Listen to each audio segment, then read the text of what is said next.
Now, I would like to share with the students. I think most of some of them. By the way, we have a couple students who actually working with kids too. So, would you please share with us when the client comes to you? Why do they come? And what you have to accomplish? What do you do with them? And how? At what point you see your work has been improved, or what you see the difference in your work or in the client? Many of the children that I deal with on Saturday mornings, I work with the SMART program, Saturday morning alternative restorative treatment. Many of the students that I deal with come from dysfunctional backgrounds. They don't have a father probably incarcerated, father probably on alcohol or drugs, mother's not there.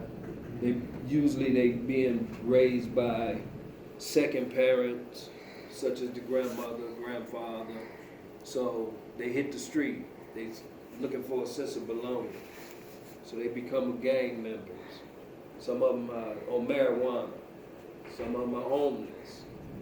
So I can identify with them because I was once a teenager and had similar situations. So that's what makes it a little bit better for me, because I can understand some of their backgrounds. So, go ahead. So what's usually the age group where you work with these students? 13 to 18. Is that individual or a groups? Yeah. Individual counseling or group counseling? Group counseling. Yeah. So how do you manage or give the right insight on student or kids that are in the age group between 14 through 19, high school? Because I'm interning right now at high school, and so one of my dilemmas are students coming in high, and it's just sometimes they do it because they're trying to conform, or sometimes they do it because it's an outlet for them to escape their reality. And so my dilemma with that is just I don't really know how to approach it and be mindful of their situation while being high.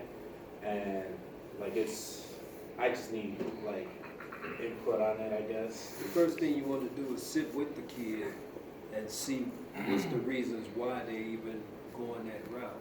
Okay. Some of them are using it to cope with mental illness. Right.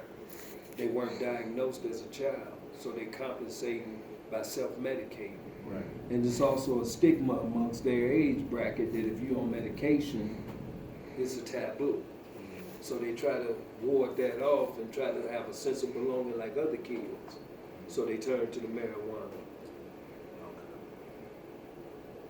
So, any question? How do you handle it? I know you probably deal with students who have such stressful lives, right? How do you kind of keep yourself from taking it home? It won't come home to you. I'm sure you have a number if they need anything, so they can call you. But how do you make sure it doesn't take a toll on your own? On me? Yeah. Self-care is the Right. number one self-preservation. Right. So I have an outlet. Before I even get home, I deal with me. I leave the job at the job. By the time I get home, I'm good. But even with phone calls, have you had students call you at 10 p.m. saying, "Oh, got kicked out" or something? Mm-hmm. And the only thing that I can do is give them the resources that's available. 311, things like that. Okay. Because I can't go into the street and save them. Right. I don't know where their neighborhood is. I don't know what's going on with the Right. situation. Okay. So I usually turn it over to the professionals, like Right. the police or something like that. Okay. Thank you. Has it been difficult to put that, the work, relationship, getting attached to the students? Has it been difficult, or a learning process on how to not get emotionally involved with them? I have a passion for what I do. So it's naturally I'm gonna get attached to somebody. Yeah. However, I know that I can't carry them forever. Okay. Good. Did you lose any of them? Did any of them? To death? Yeah, I lost a few of them. How does that feel, especially when you like get attacked? It's a part of the reality. Most of these kids are living high-risk lives. So, I could just try to better with the next one. Can you share with us how you deal with the resistance? You know, most of our clients, when I say our clients, when I used to work with, when I used to work with you, these clients were mandatory clients, they have to be at the counseling. Share with us, because that, I believe some of my students are going to encounter this. They may not know. Some clients are going to be very resistant about being in a counseling. How do you cope? How do you deal with that? The reality is the only thing that I can do is teach them the best way I can. Experience also is the greatest teacher. I'm not going to be able to save all of them. Some of them may have to go down that route, and hopefully one day they'll wake up.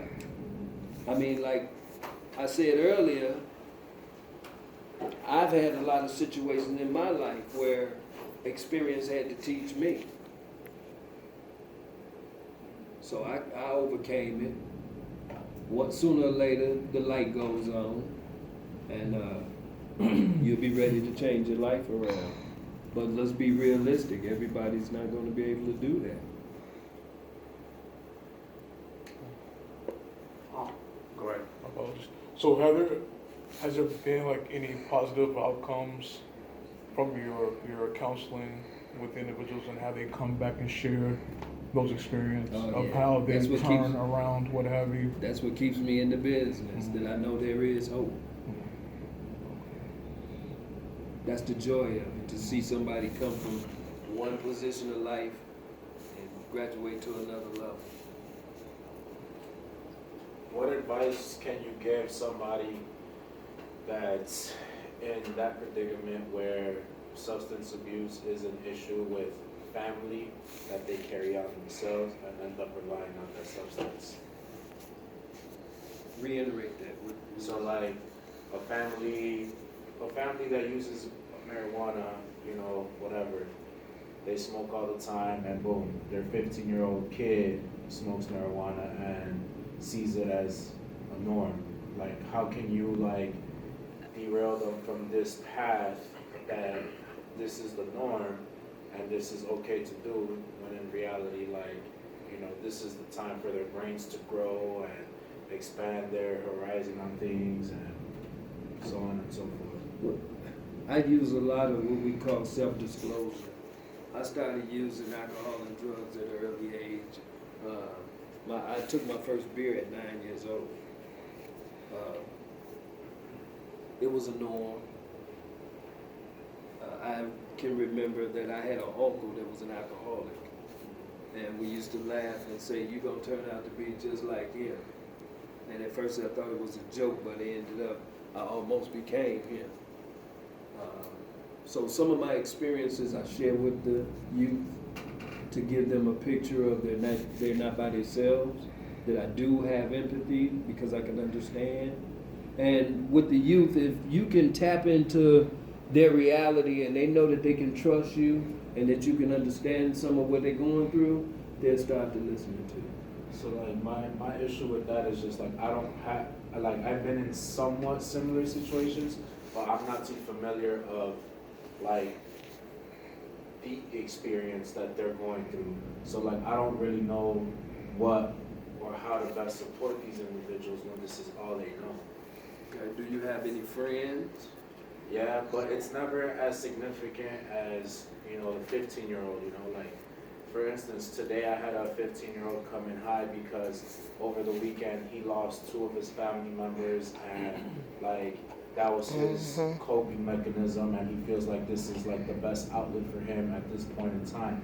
And so I'm not gonna say hey, stop doing this, whatever, because if it's a coping mechanism, cool, it is what it is. You're still gonna do it regardless if I tell you not to or not.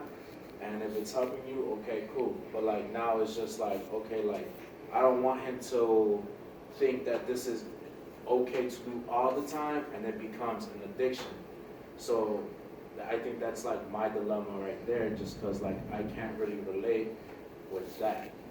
We had to teach them coping skills as far as grief and loss and some healthy alternatives to what he's dealing with and how he's dealing with it. Education is the key. Just because you might not have been through it before, you can still educate. Right. If you don't mind, I just wanted to chime in with what you were saying as well, and what you mentioned, and to know that us three, and as well as a professor, being in the social service field, you're gonna encounter a lot of situations that you're gonna feel helpless, that you can't really, and especially if you can't relate to what a person's going through. Like if you've never been homeless or addicted to a particular drug or come from a particular environment, you may not know how to identify with it. And so a lot of times we gotta stay in our own lane, you know, regardless to want to save people, because that'll be the first thing we think we want to save. People want to save everybody, but it don't work like that. And you'll learn that in some cases, you're not gonna be able to help everybody, like he's saying. But you have to be comfortable with knowing what lane you belong in. He's a drug counselor, so he can relate to, he can identify with somebody that's using marijuana. But if you don't have that experience, then you may have to refer them to someone that can help.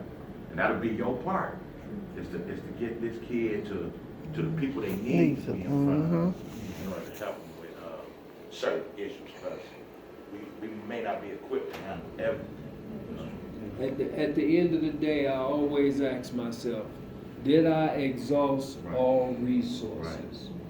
Did I do the best that I could for that client? And if I'm comfortable with my answer, I'm comfortable with the outcome. Because I did all I could do. We have an old saying that news is the greatest tool because some must fail for others to succeed.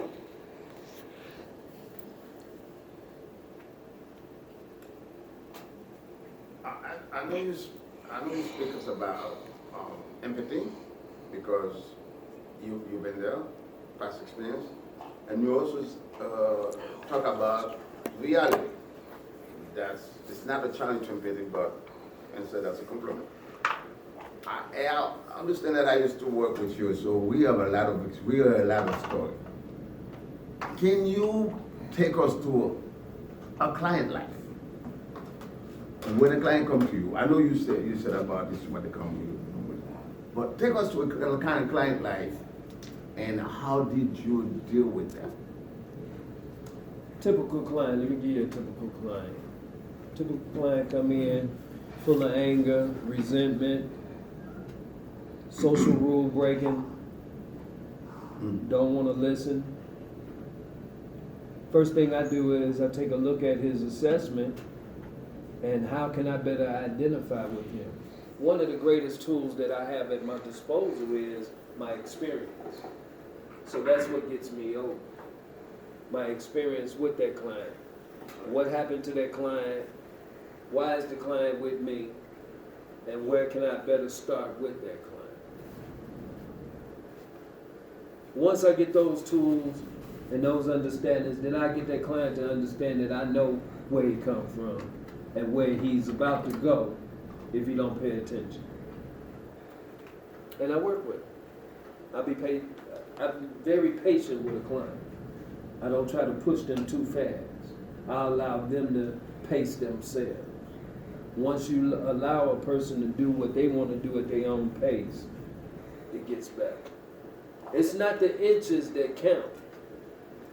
It's the adding up to the inches that determines succeeding or failing to reach that goal. It's just like the NFL. In order to get a touchdown, first you got to get the inches. It's not the yards that you're trying to make. That's why the New England Patriots are so successful at what they do. Tom Brady is not trying to throw the bomb every game. Tom Brady is looking at 10 yards, 5 yards, As long as I'm moving the chains, I'm succeeding. Same way with you all in school. Do the best that you can. Give it your all. Commit yourself to the end. Tonight, ask yourself, am I being the best student that I can be? Am I giving it my 120%? At the end of the game, at the end of the semester, you're going to reach that goal. And what is the ultimate goal? Graduation.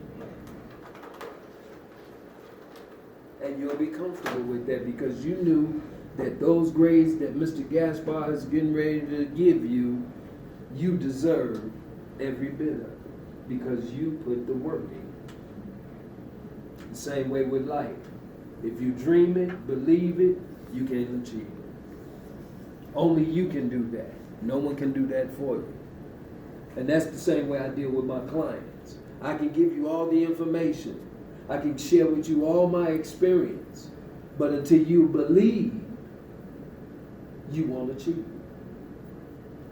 And that goes back to your answer. I have a lot of success stories because they buy into what I'm telling them. They looking at me every day. They grow with me because every day you die a day older. Okay? This is good clinical speech, right? Now, you know where you are in a policy class. Yeah. That has to do with society, Yeah. government, Yeah. us. Yeah. And what's happening in society right now? What is our role? God. What's wrong with society right now? Quality. Why did you all pick this class? To make the change. Right? What change do you see that you want to be a part of and change? The development. Okay. What else? Changes in structure of like policies that are currently not working. And what is the most number one policy that's not working? The ultimate concern for other people's well-being. Today's society is very selfish. It seems like the love for each other and humankind has went out the window. And you all are in school to make that come right back to a reality. If we don't care for one another, who gonna care for us? And that's another answer to the question of why I'm in the field of work that I do, because I care for people. I want people to live.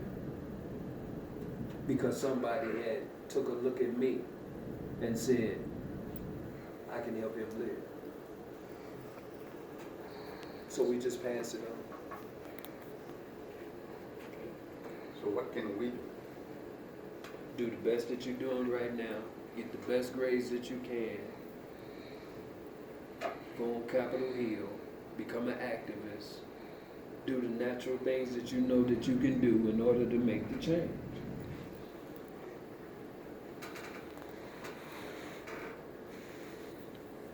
No one else is going to do it. You have to do it. The world is counting on you.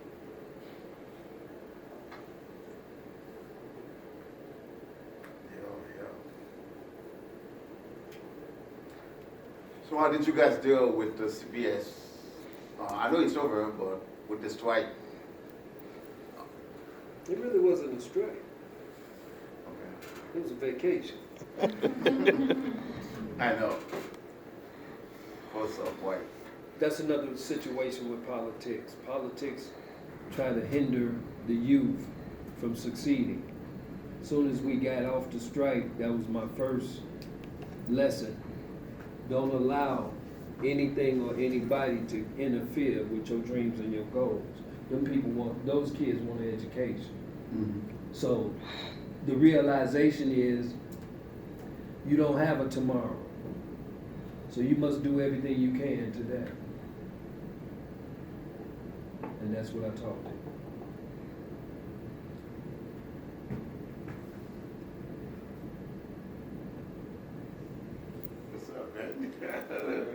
What about your wife and